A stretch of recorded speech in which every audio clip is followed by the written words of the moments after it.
자, 오늘 나가는 부분은 스태틱 라우팅 프로토콜입니다. 그런데 뒤에 타입이라고 되어 있네요. 그러면 스태틱 라우팅 프로토콜이라고 하는 게 무슨 종류가 있구나 라고 하는 것을 딱 봤을 때 아실 수가 있게 되겠죠.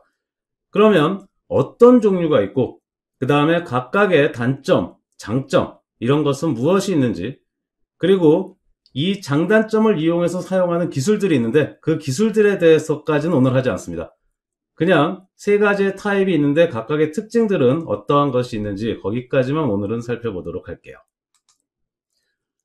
자, 처음에 나오는 게 Outgoing Interface Static Routing Protocol이라고 해서 OIF Static Routing Protocol이라고 되어 있습니다. 자, 다음과 같이 네트워크가 구성이 되어 있습니다. 라우터가 3대가 있고 그 다음에 그룹 모양으로 10.0.0.0의 8비트 네트워크가 있고요. 그 다음에 이쪽 끝단에 유저 네트워크가 10.10.10.0의 24비트 네트워크가 있네요.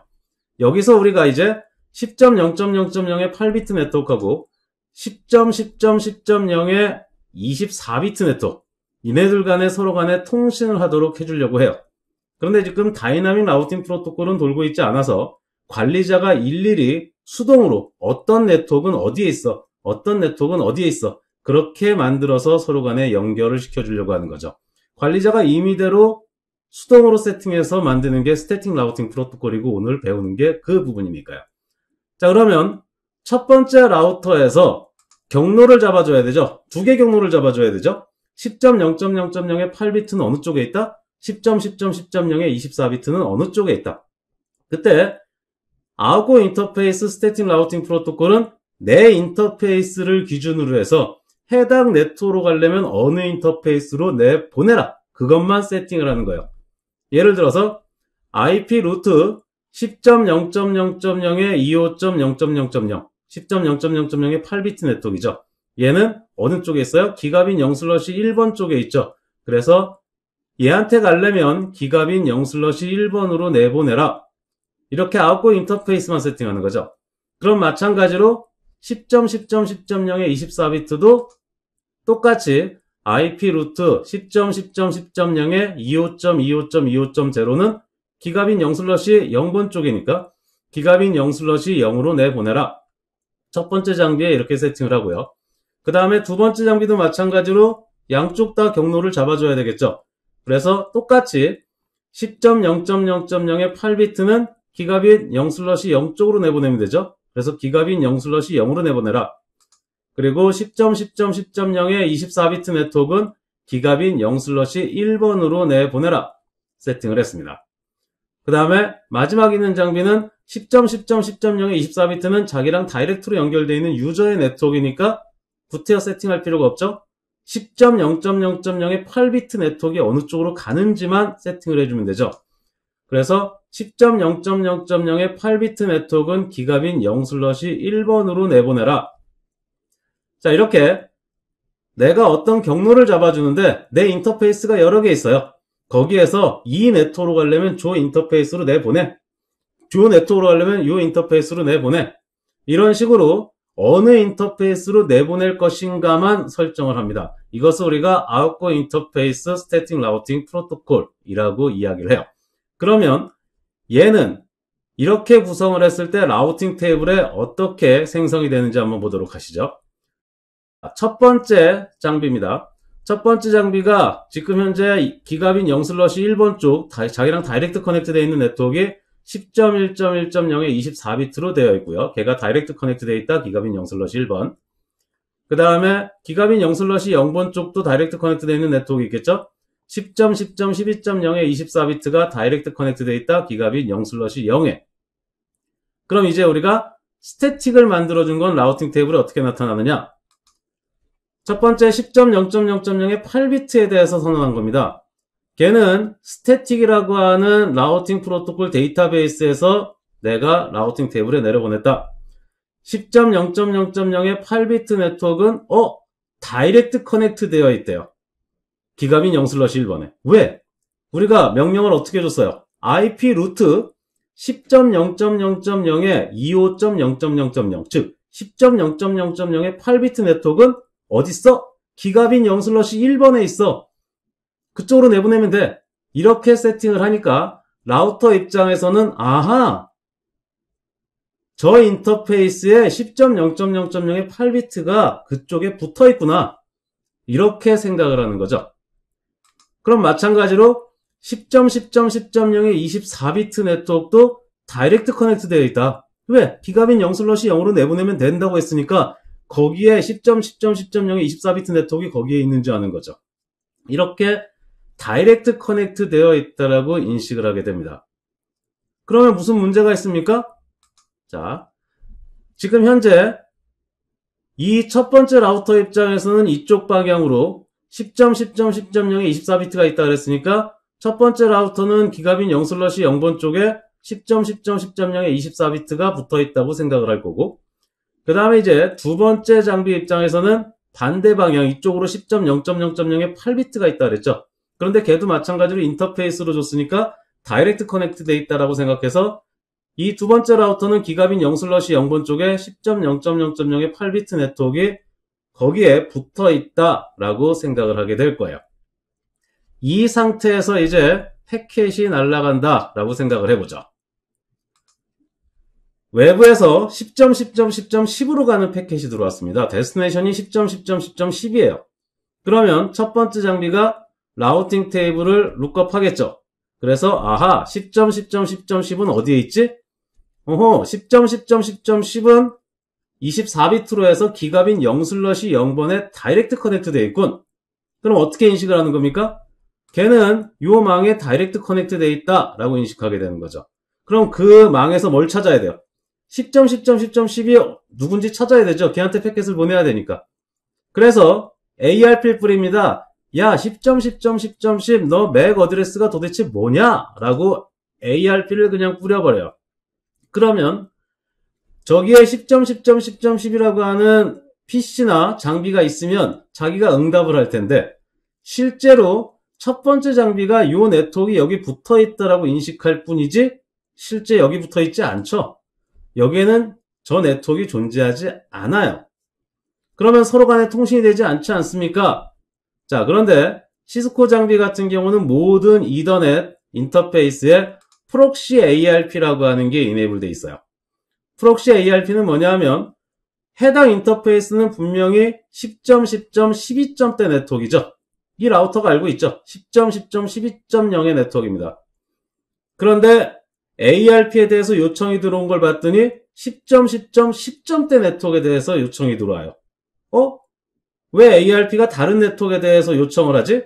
그러면 자신의 라우팅 테이블에서 요청이 들어온 IP에 대해서 경로가 있는지, 라우팅 테이블에 없으면은 가만히 있는 거고요. 라우팅 테이블에 경로가 있는지 룩업을 합니다. 나 10.10.10.0의 24비트 내가 알고 있네. 그러면 나한테 보내면 내가 대신 보내주면 되겠군 해서 ARP에 대해서 대신 응답을 해주는 게 프록시 ARP예요. 그래서 프록시 ARP에 의해서 리플라이가 날아가면 첫 번째 라우터가 두 번째 라우터의 맥 어드레스를 달아서 포워딩을 해줄 수가 있게 되는 거죠. 그래서 패켓이 전달이 될 수가 있게 됩니다. 그런데 자, 생각을 해보세요. 만약에 요즘에 보안이 굉장히 강화돼야 되는 시점에서 누군가가 라우터랑 스위치랑 연결되어 있는 곳에 자신의 PC를 딱 연결해 놓고 아무 IP나 세팅을 합니다. 그리고 나서 ARP를 던졌더니 프록시 ARP 때문에 라우터가 응답을 해요. 그러면 디폴트 게이트웨이가 누군지 쉽게 알아낼 수가 있죠. 이거에 대해서 문제가 있다라고 해서 많은 회사들이 네트워크에서 프록시 ARP 기능을 디세이블 하도록 권장을 합니다. 그러면은 프록시 ARP 기능을 만약에 우리 회사에선 사용하지 않는다라고 해서 디세이블을 했다라고 가정을 해보죠. 그러면 ARP에 대해서 응답을 대신 던지지 않겠죠. 프록시 ARP 기능이 없어졌으니까. 그러면 응답하지 않습니다. 그러면 아웃고잉 인터페이스로 스태틱을 만드는 경우에는 통신이 안 돼요. 통신이 되지 않습니다.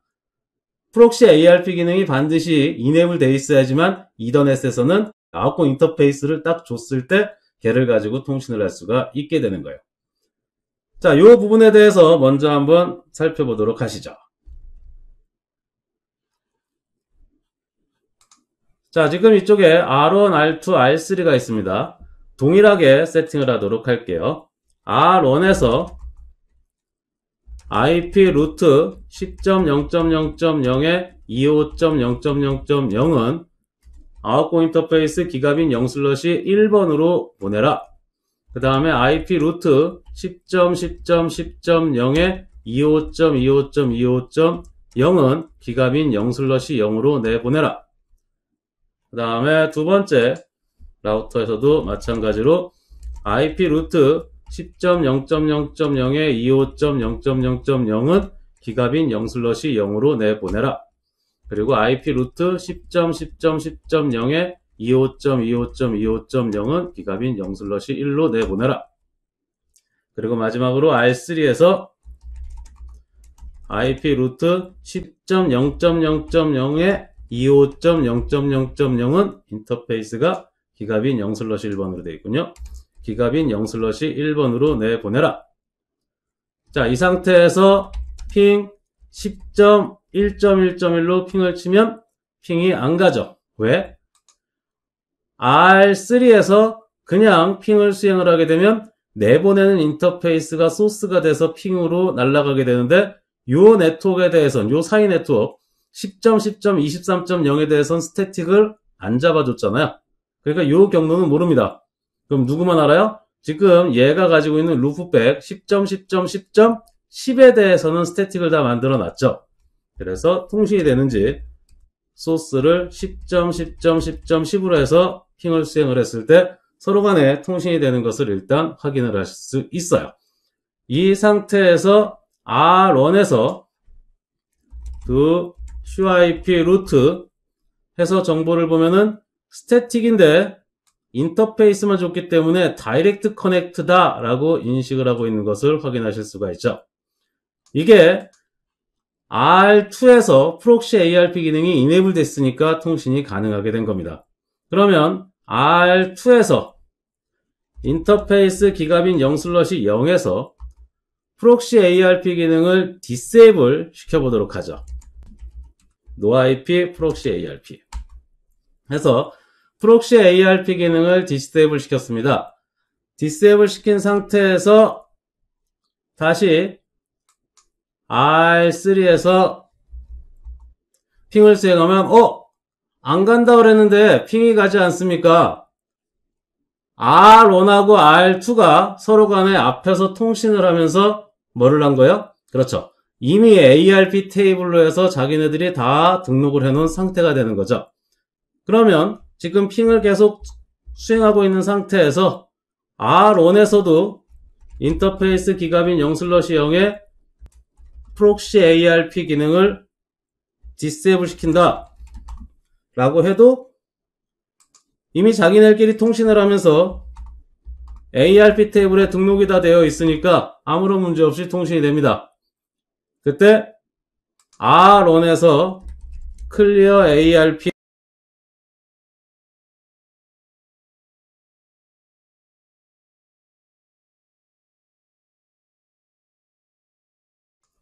그래서 많은 사람들이 프록시 ARP 기능에 대해서 설명을 드리고 그 다음에 이제 봐라 통신이 안 된다. 프록시 ARP 기능이 이네이블 돼야지만 서로 간에 통신이 가능하다 라고 하고 나면 프록시 ARP 기능을 디세이블 했는데도 불구하고 통신이 되는데요 라고 문의가 많이 들어옵니다. 그런 경우가 뭐 때문에 그런 거예요? 그렇죠. 그런 경우가 기존에 통신하고 나서 너무 빨리 ARP 테이블을 사라지기 전에 ARP 테이블이 사라지기 전에 테스트를 해버린 거죠. 자, 그래서 프록시 ARP 기능이 디세이블 되게 되면 아웃고잉 인터페이스만 줬을 때는 서로 간에 통신이 될 수가 없다. 물론 시리얼 인터페이스 같은 경우는 ARP를 뿌리지 않기 때문에 인터페이스만 줘도 아무런 문제 없이 통신이 됩니다.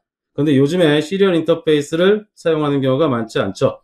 대부분이 메트로 이더넷 같은 걸 이용해서 전부 다 이더넷의 기준으로 되어 있기 때문에 프록시 ARP 기능이 디세이블 되게 되면은 아웃고잉 인터페이스로 스태틱을 절대로 주시면 안 돼요. 자, 다음에 이제 그러면 두 번째 방법은 뭐가 있습니까? 두 번째 방법은 넥스톱을 지정하는 겁니다. 내 인터페이스 중에서 어디로 내보내라 라고 하는 게 아니라 야, 누구한테 보내! 이렇게 지정을 하는 거죠. 똑같은 상황에서 스태틱 라우팅 프로토콜을 만드는데 IP 루트 10.0.0.0의 8비트 네트워크는 여기 붙어있는 애가 10.1.1.1이거든요. 10.1.1.1한테 보내.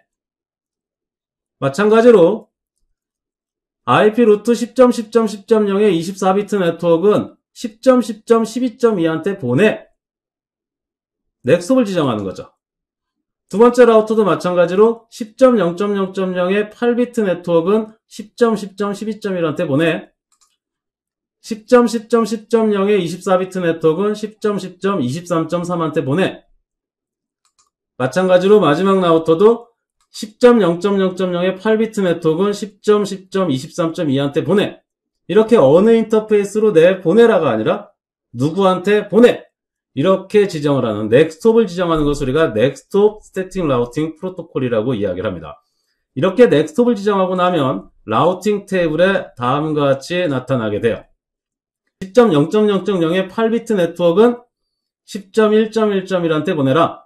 그런데 우리가 어느 인터페이스로 내보내는 얘기를 하지 않았죠? 그냥 10.1.1.1한테 보내라 그랬지 어느 인터페이스로 내보내는 얘기를 하지 않았습니다. 그렇기 때문에 아웃고잉 인터페이스 정보가 없어요.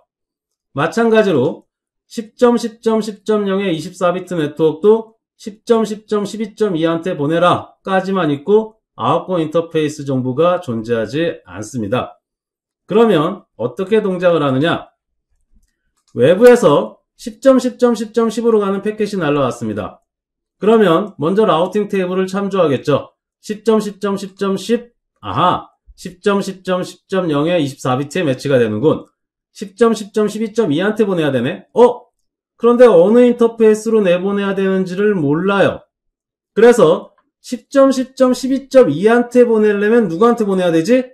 라고 해서 라우팅 테이블을 다시 한번 룩업을 합니다. 넥스톱을 찾아가기 위해서 라우팅 테이블을 다시 한번 룩업을 해요.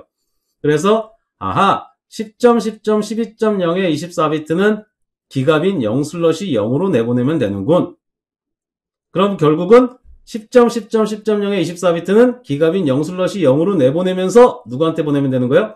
10.10.12.2한테 보내면 되는 거죠. 자, 이렇게 아웃고잉 인터페이스를 찾기 위해서 라우팅 테이블을 다시 한번 룩업하는, 한 번 룩업할 수도 있고 다시 여러 번 룩업할 수도 있습니다. 이렇게 룩업을 하는 것을 우리가 리큐시브 룩업이라고 이야기를 해요. 그럼 패킷이 들어올 때마다 항상 두 번씩 룩업하느냐? 옛날에는 그랬죠. 옛날에는 그랬는데 지금은 그렇지 않고 CF 스위칭에 의해서 아웃고잉 인터페이스까지 미리 만들어 놓고 리큐시브 룩업을 하지 않고 바로 포워딩 하도록 합니다. 그러면 우리가 아웃고잉 인터페이스를 주는 것보다 넥스톱을 주는 게 훨씬 더 낫네요. 왜? 지금 이제 하드웨어적으로 아웃고잉 인터페이스를 자기가 자동으로 찾아서 패킷을 포워딩을 하니까. 그런 거 한번 보도록 하겠습니다. 자, 패킷은 정상적으로 날아가겠죠. 그런데 무슨 문제가 있느냐? 이번에는 요 사이의 인터페이스가 다운이 됐어요. 그러면 커넥트 돼 있는 인터페이스가 죽었으니까 당연히 10.10.12.0의 24비트는 다이렉트 커넥트에서 사라지게 되겠죠. 그러면 10.10.10.0의 24비트도 사라져야 되잖아. 이쪽 경로니까. 그런데 뭐를 보니까 뒤에 넥스톱 10.10.12.2에 대해서 리큐시브 룩업을 하니까 걔에 대한 경로가 있어요. 어디 있어요? 위에 10.0.0.0의 8비트라고 해서 리큐시브 룩업 결과 넥스톱을 찾아갈 수 있는 경로가 있죠. 그러면 이 네트워크는 사라지지 않고 누구한테 보내요? 10.0.0.0의 8비트 네트워크에 있는 이 위쪽으로 패킷을 전달하게 되는 거죠. 엉뚱한 경로로 해당 네트워크가 사라지지 않고 엉뚱한 경로로 패킷이 전달이 되도록 돼버립니다. 이런 문제가 있을 수가 있게 되는 거죠. 그 부분도 다시 한번 눈으로 확인해 보도록 하시죠. 자, 일단은 프록시 ARP는 디세이블 되든 이네이블 되든 상관이 없습니다. 왜? 인터페이스만 주는 게 아니니까. 이제는 넥스톱을 줄 거기 때문에. 그래서 do show run section IP root 해서 기존에 설정되어 있는 거 삭제를 하고요. 인터페이스로 설정되어 있는 스태틱을 삭제를 합니다.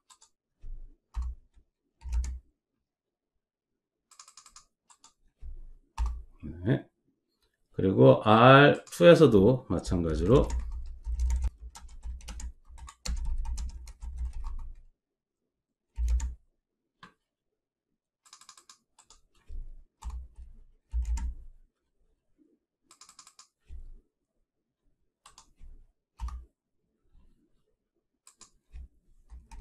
R3도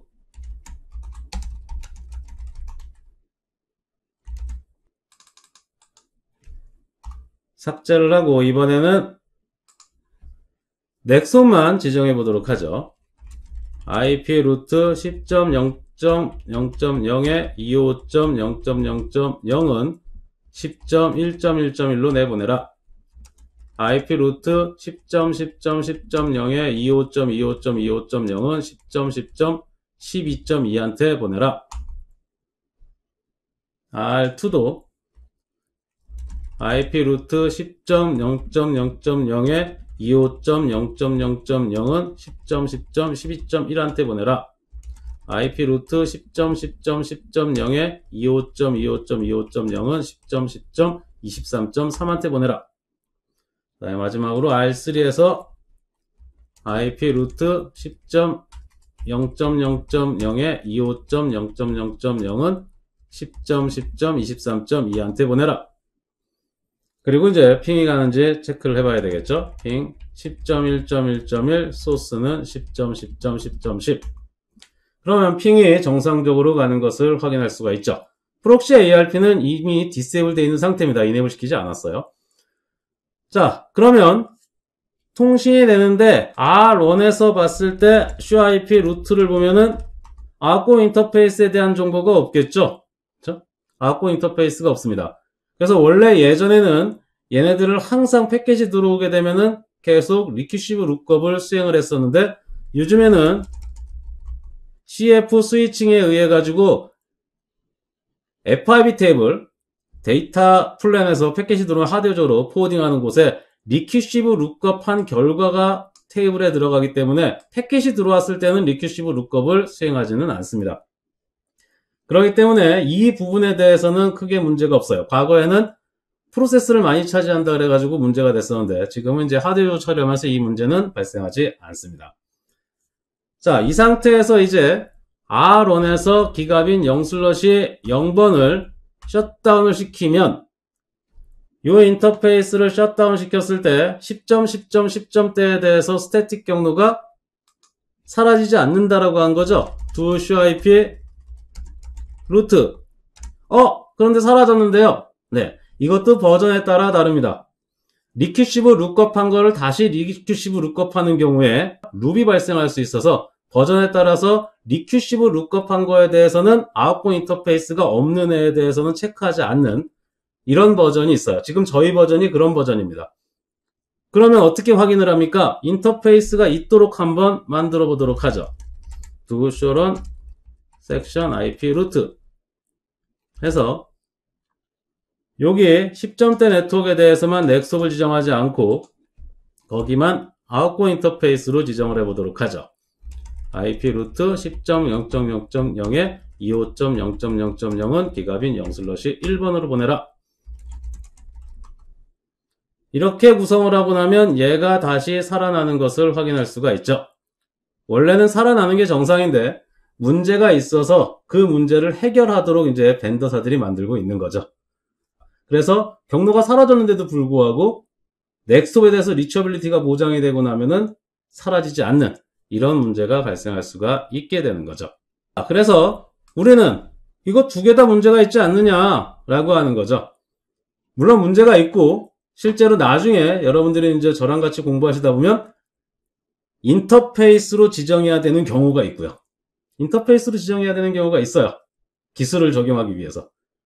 그런가 하면 넥스톱만 지정해야 되는 경우도 있어요. 우리가 뭔가 연동을 시켜주기 위해서. 그런 부분은 나중에 다른 기술들하고 같이 사용이 되면서 배우시게 되는 거니까 그때 배우도록 하시고 지금은 스태틱 라우팅 프로토콜에 대해서만 확실하게 배우시겠다라고 하는 거니까 그런 경우는 일단은 아웃고 인터페이스만 주는 것도 문제가 있고 넥스톱만 주는 것도 문제가 있다. 그럼 어떻게 하느냐? 그렇죠.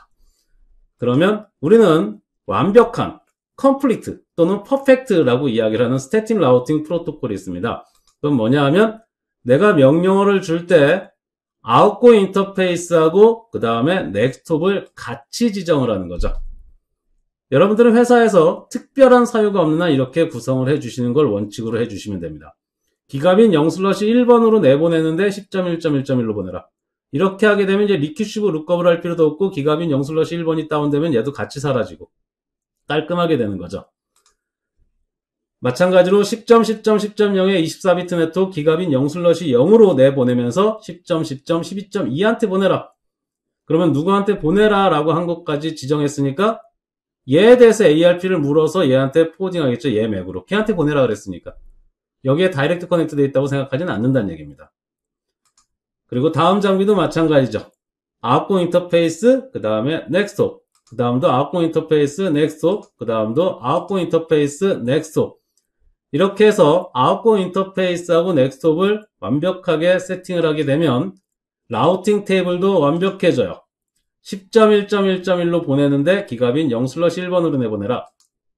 10.10.10.0에 24비트로 가려면은 10.10.12.2한테 보내는데 기갑인 0/0으로 내보내라. 이렇게 라우팅 테이블이 완벽해지면 넥스톱만 지정했을 때의 문제점도 없어지고 outgoing 인터페이스만 지정했을 때의 문제도 사라지게 됩니다.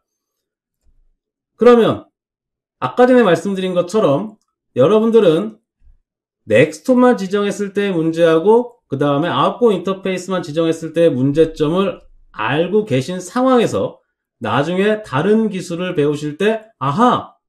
맞아, 저런 문제가 있었는데 저거를 이렇게 사용을 하네?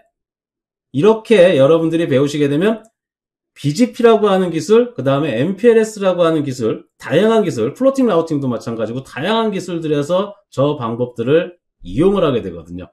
그래서 그런 것들을 여러분들이 이해하시기 위해서는 오늘 배우는 스태틱 라우팅 프로토콜에 대한 부분, 이 부분은 굉장히 중요하다고 볼 수가 있습니다. 그리고 넥스톱만 지정하는 부분이 있었죠. outgoing 인터페이스가 없었죠. 그게 이제 보통 우리가 BGP라고 하는 라우팅 프로토콜로 네트워크 정보를 받으면 걔는 TCP를 통해서 네트워크 정보를 받기 때문에 outgoing 인터페이스가 없어요. 그게 스태틱에서 넥스톱만 지정한 거랑 동일하게 동작을 한다라고 보시면 됩니다. 그런 부분들을 전부 다 스태틱 경로를 얼마나 잘 아느냐에 따라서 이해를 굉장히 쉽게 할 수 있느냐 아니면 굉장히 어렵게 할 수 있느냐 이런 상황이 될 수가 있게 되는 거죠. 오늘 수업은 여기서 마치도록 하겠습니다. 감사합니다.